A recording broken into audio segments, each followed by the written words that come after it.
अस्सलामुअलैकुम वरहमतुल्लाह।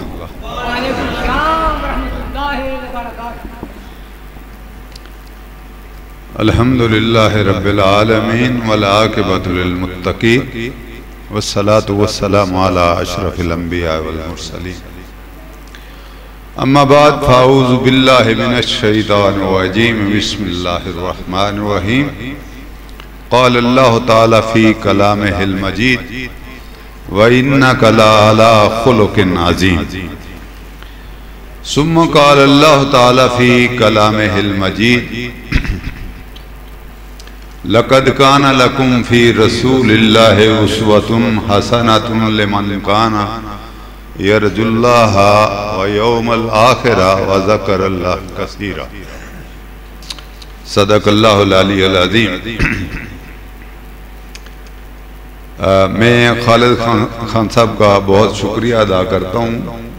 वैसे मैं आया तो सुनने के लिए था, लेकिन आपसे मुलाकात का शर्फ भी उन्होंने बख्श दिया। मैं बहुत थोड़ी सी गुफ्तगू करूँगा। भाइयों से दरख्वास्त है कि ज़रा विजिलेंट होके बैठें, सुन लें, बात सुनेंगे तो फिर समझ में आएगी। हजरत मोहम्मद मुस्तफ़ा सल्लल्लाहु अलैहि वसल्लम अल्लाह के रसूल थे, अल्लाह के पैगंबर थे। आप खैरुल बशर थे, आप सैयदुल अंबिया थे, आप खातमुन नबिय्यीन थे और हैं। दुनिया में जितने भी कोई रुतबे हो सकते हैं अल्लाह ने वो सब आपको अता किए। शेख सादी ने फरमाया था कि बाद अज़ खुदा बुजुर्ग तोई किस्सा मुख्तसर। असल बात तो ये है, अल्लाह ने आपको बेशुमार मोजज़ात अता किए, उनकी तादाद सैकड़ों में है। जिस तरह पहले अंबिया को अता हुए थे, इस तरह आपको भी अता हुए। आपको एक ऐसा मोजज़ा अता हुआ कि उसकी शान बाकी सब मोजज़ात से बढ़कर है। हजरत मूसा अलैहिस्सलाम को एक असा अता हुआ था, वो हाथ लगाते थे तो अजदहा बन जाता था। तो जाहिर है उसके बाद वो लकड़ी सैकड़ों साल तक रही, तो ज़ियारत के लिए उसे इस्तेमाल करते थे। सवाब के तौर पे लोग उसकी ज़ियारत करते थे। बाद में वो अजदहा नहीं बनती। लेकिन हुजूर अकरम सल्लल्लाहु अलैहि वसल्लम को अल्लाह पाक ने एक ऐसा मुजज़ा अता किया जिसको आज भी आप छू भी सकते हैं और उससे उसी तरह जिंदगी हासिल कर सकते हैं जिस तरह अरब की दुनिया को आपने बदल दिया था, आप उसे बदल सकते हैं। मेरी मुराद कुरान पाक है। उसको आप चूम सकते हैं, उसको छू सकते हैं, उसको पढ़ सकते हैं, और अगर दिल की दुनिया बदलना चाहें तो वो भी आप बदल सकते हैं, बल्कि कौमों की जिंदगी उससे बदल जाती है। भाइयों, ये मुजज़ा जो है ये दरअसल अल्लाह की ताकत है जो नबी के हाथ पे जाहिर होती है। बात तो ये भी बड़ी जबरदस्त है इसलिए कि मुजज़ा नबी की सदाकत का सबूत होता है, नबी की सच्चाई का सबूत होता है।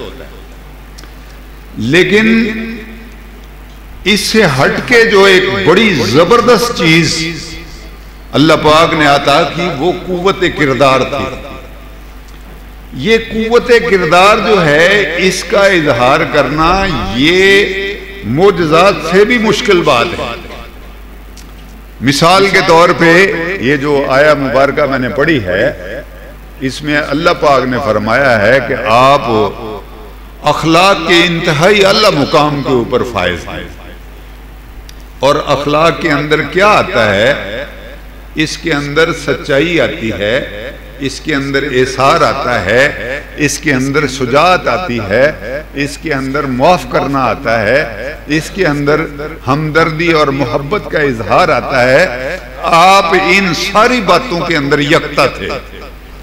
तमाम अंबिया को ये कुव्वत किरदार अदा हुई, लेकिन जो कुव्वत आपको अता हुई वो शायर जो कहता है कि हुस्ने यूसुफ दमे ईसा यदे बैजादारी आंचे खूबा हमादारन तू तन्हा दारी, तमाम सिफात की मजमा थी आपकी जात।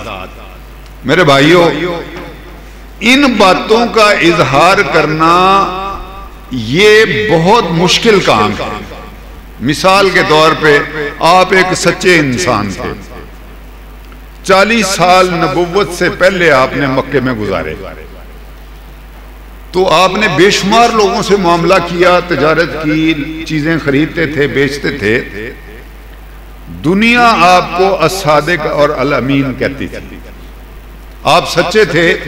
कभी किसी बंदे ने आपके ऊपर ये बात नहीं कही कि आपने कभी किसी भी हालत के अंदर झूठ बोला हो। पूरी जिंदगी सच बोलना ये एक गैर मामूली बात है। और सच्चाई का मायार क्या है? सच्चाई का मायार ये है कि दुश्मन भी कहे कि सच्चा है। 2-3 बातें मैं आपसे करूंगा। मक्के के अंदर एक मीटिंग हुई जिसमें 3 लोग शरीक थे। एक अबू जहल था, एक अबू सुफियान था, और एक ताइफ से आया हुआ एक बंदा अखनस बिन शुरैक, ये नबी पाक सल्लल्लाहु अलैहि वसल्लम का पड़ोसी था, रहने वाला ताइफ था, लेकिन इसने मक्का के अंदर घर खरीदा हुआ था। तो ये 3 लोग मिले। सारी दुनिया जानती है कि ये नबी पाक सल्लल्लाहु अलैहि वसल्लम के बदतरीन दुश्मन थे। तो अखनस बिन शुरैक ने पूछा अबू जहल से कि उमर बिन हशाम तू बता कि क्या मोहम्मद सल्लल्लाहु अलैहि वसल्लम झूठे? कहने लगा नहीं, मैं ये नहीं कहता, मोहम्मद सल्लल्लाहु अलैहि वसल्लम सच्चे इंसान है। उसने कहा अगर सच्चे हैं तो फिर तू मान क्यों नहीं लेता? ये सारा फसाद तूने क्यों डाला हुआ है? कहने लगा कि वो सच्चे इंसान है, लेकिन हम उनकी बात नहीं मानेंगे। हमने अब्द मुनाफ के खिलाफ हमने बाकायदा जद्दोजहद की। उन्होंने पानी पिलाया हाजियों को, हमने पानी पिलाया। उन्होंने खाने खिलाए, हमने खाने खिलाए। उन्होंने अपनी सरदारी के लिए तलवारें उठाई, तो हमने भी तलवारें उठाई, यहां तक कि हम बराबर आ गए। अब वो कहते हैं कि हमारे अंदर एक रसूल है अल्लाह का, तो अब हम रसूल अल्लाह का कहां से लेकर आए? हम उनकी सरदारी को मरते दम तक नहीं मानेंगे, लेकिन वो हैं सच्चे इंसान।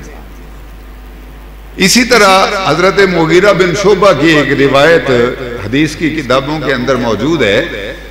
ये बड़े कमाल के सहाबी हुए, लेकिन अभी ये उस वक्त की बात है जब मुसलमान नहीं हुए थे, ये मुशरिक थे, ताइफ के रहने वाले थे। तो अबू जाल के साथ कहते हैं कि हम मक्के से बाहर एक रास्ते में जा रहे थे, तो इत्तेफाक से हजरत मोहम्मद मुस्तफ़ा सल्लल्लाहु अलैहि वसल्लम मिल गए। तो उन्होंने हमें खड़ा कर लिया। खड़ा करके अबू जाल से कहने लगे कि ए उमर बिन हशाम, आ अल्लाह की तरफ, आ अल्लाह के रसूल की तरफ, आ हक और सच की तरफ। तो अबू जाल कहने लगा कि आपने बात पहुंचा दी है ना, हम इसकी शहादत देंगे कि आपने बात पहुंचा दी है, लेकिन हम आपकी बात नहीं मानेंगे। आप वहां से चले गए। तो मुगीरा बिन शुबा रज़ी अल्लाह ताला अन्हु ये बयान करते हैं कि बाद में अबू जाल मुझे कहने लगा कि ये बंदा झूठा नहीं है, ये सच्चा इंसान है, नबी भी सच्चा है, लेकिन हम इसकी बात नहीं मानेंगे, इसलिए कि हम अब्द मनाफ की सरदारी को तस्लीम नहीं करेंगे। सच्चाई वो जिसको दुश्मन भी सच्चा कहे। इससे भी बड़ी बात कि सुलह हुदैबिया के बाद आपने बादशाहों को खतूत लिखे, तो एक रोमा का बादशाह इसको भी खत लिखा। हजरत देया कल्बी रज़ी अल्लाह ताला अन्हु वो खत लेकर गए। तो बादशाह उस वक्त बुसरा शहर में था। जब खत पेश हुआ तो उसने देखा, तो उसने कहा कि कोई अरब से आए हुए लोग, उनको भी बुलाओ। अबू सुफियान अपने काफले के साथ वहां था। तो अबू सुफियान को बुला लिया बादशाह ने। बादशाह तख्त के ऊपर बैठा था। उसने कहा कि अबू सुफियान करीब आ जाओ, मैं कुछ बातें पूछना चाहता हूं। और बाकी लोगों से कहा कि तुम भी करीब आ जाओ। अगर ये गलत बयान करे तो इसको मुझे बताना कि ये गलत कह रहा है। ये ड्यूटी उसने लगा दी। तो उसने और भी कई बातें पूछी, ये बात भी पूछी कि वो शख्स जिसने नबूवत का दावा किया कभी जिंदगी में झूठ बोला है? तो अबू सुफियान कहने लगा कि नहीं, उसने कभी झूठ नहीं बोला। बाद में वो कहते हैं कि मेरा जी चाहता था कि मैं इसके अंदर कोई मिलावट करूं, लेकिन वो पीछे खड़े हुए बंदे जो हैं वो मेरी बात को रद्द कर देते और मैं झूठा साबित हो जाता। इसलिए मुझे जरूरत नहीं हुई कि मैं कोई बात आमेज़श करूं, क्योंकि हजरत मोहम्मद मुस्तफ़ा सल्लल्लाहु अलैहि वसल्लम ने कभी झूठ नहीं बोला था। एक और बात बयान करके मैं अपनी बात खत्म करता हूं। यह है उस दौर की बात जब हुजूर अकरम सल्लल्लाहु अलैहि वसल्लम मौजूद थे। यह 20वीं सदी की बात बताने लगा। माइकल हार्ट नाम का एक गोरा, उसने एक किताब लिखने का ऐलान किया, 100 great man of the world, दुनिया के 100 बड़े आदमी। वो किताब उसने 28 साल में मुकम्मल की और मुकम्मल करने के बाद उसके इफ्तिताह के लिए एक बड़े हॉल के अंदर उसने बंदोबस्त किया। तो लोग जोकदर जोक आए, 5-6 हजार बंदा मौजूद था, ईसाई थे सारे, और माइकल हार्ट से नाराज थे। नाराज इसलिए कि इसने ईसाई होकर हजरत मोहम्मद मुस्तफ़ा सल्लल्लाहु अलैहि वसल्लम का पहला नंबर रखा है, हालांकि हजरत ईसा अलैहिस्सलाम का नंबर पहला रखना चाहिए था। तो वो नारे लगा रहे थे उसके खिलाफ और बड़ा हल्ला बल्लू और बड़ा शोर उन्होंने उठाया। वो स्टेज के ऊपर बैठा था। तो जब उसकी बारी आई गुफ्तगू करने की तो लोगों ने और जोर से नारे लगाए उसके खिलाफ। अब वो स्टेज पे खड़ा होके खामोशी से सुनता रहा। तो जब लोगों का शोर थोड़ा सा कम हुआ तो उसने कहा कि लोगों, मोहम्मद सल्लल्लाहु अलैहि वसल्लम मक्का की एक छोटी सी बस्ती में पैदा हुए, 40 साल लोगों के दरमियान रहे और फिर यकायक जबले नूर से उतर के आए तो उन्होंने फरमाया कि मैं अल्लाह का रसूल हूं। 4 लोग फौरी तौर पे ईमान लेकर आए। एक उनकी ज़ौजा मोहतरमा थी सैयदा खदीजा रज़ी अल्लाह ताला अन्हा। एक उनके मुंह बोले बेटे थे हजरत ज़ैद बिन हारसा, जिनकी उम्र 29 साल थी उस वक्त। एक चचा के बेटे थे हजरत अली, जिनकी उम्र 9 साल थी। और एक हुजूर अकरम सल्लल्लाहु अलैहि वसल्लम के बेहतरीन दोस्त सैयदना अबू बकर सिद्दीक रज़ी अल्लाह। ये चार लोग फौरी तौर पे ईमान लेकर आए। आज इस बात को 1400 साल हो गए हैं। ये बातें वो कह रहा है, लोगों से कह रहा है कि आज इस बात को 1400 साल हो गए हैं और 2.25 अरब लोग रसूलुल्लाह सल्लल्लाहु अलैहि वसल्लम पर ईमान रखते हैं। उसने कहा लोगों, झूठ 10 साल चल सकता है, 50 साल चल सकता है, 100 साल चल सकता है, 1400 साल झूठ नहीं चलता। और किसी एक शहर के बाशिंदों को कोई बंदा वर्गला सकता है, एक मुल्क के बाशिंदों को वर्गला सकता है। सारी दुनिया के अंदर 2.25 अरब लोगों को वर्गला नहीं सकता। वो आपको सच्चा समझते हैं। हजरत मोहम्मद मुस्तफ़ा सल्लल्लाहु अलैहि वसल्लम सच्चे इंसान थे और सब लोगों की बोलती बंद हो गई, खामोश हो गए। ये है सच्चाई। कोई बंदा माइकल हार्ट की इस बात को रद्द नहीं कर सका कि मोहम्मद सल्लल्लाहु अलैहि वसल्लम ने जिंदगी में कभी झूठ बोला। उसने कहा यहां कितने क्रिश्चियन बैठे हैं, जरा हाथ उठाएं। सब लोगों ने हाथ उठा दिए।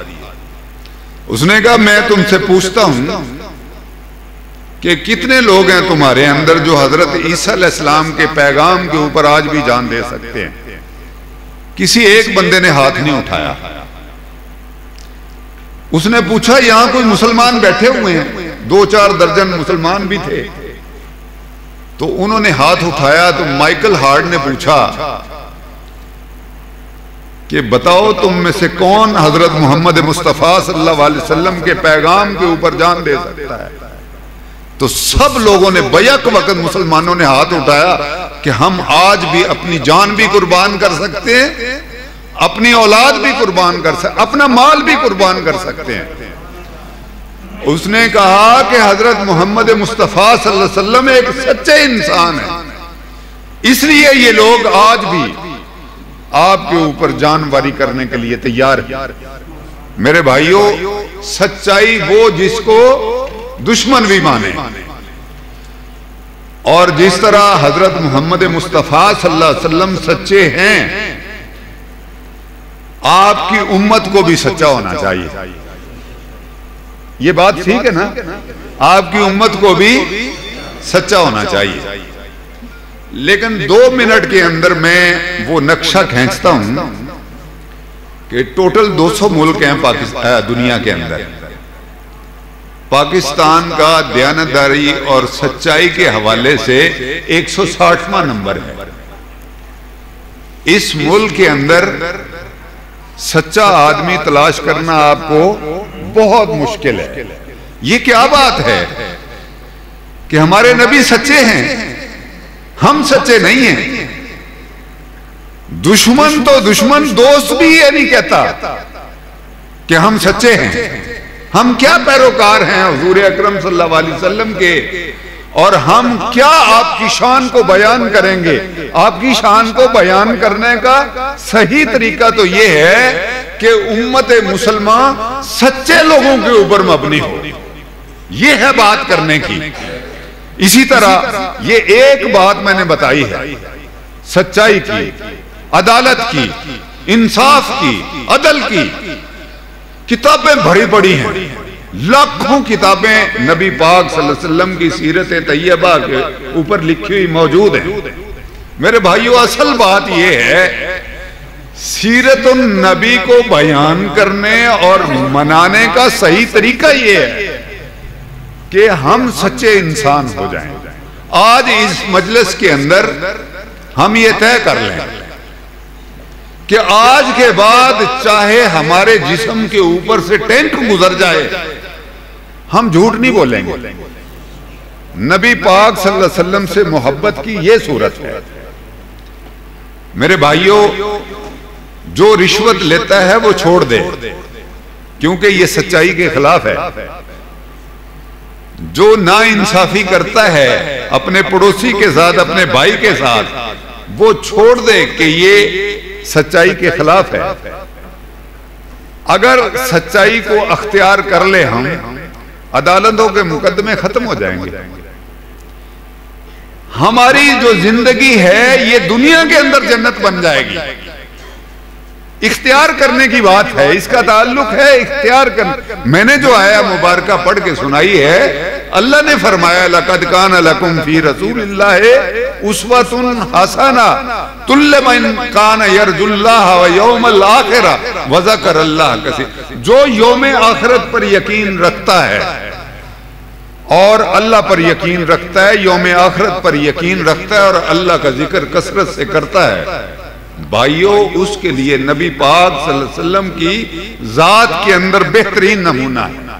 और इससे बड़ी बात कि मुसलमान के अंदर और खराबियां हो सकती हैं, मुसलमान झूठा नहीं हो सकता।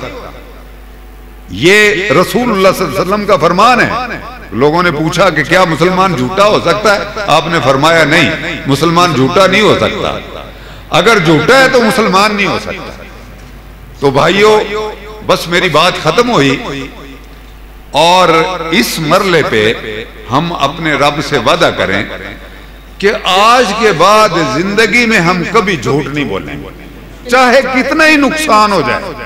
थोड़े थोड़े फायदे के लिए हमारे दुकानदार, हमारे मुलाजम, हमारे मुख्तलिफ वो झूठ बोलते हैं सिर्फ फायदा हासिल करने के लिए। कसमें खाते हैं झूठी कि ये चीज मैंने इतने की खरीदी है। भाइयों, उस वक्त हमारी मोहब्बत रसूल सो जाती है।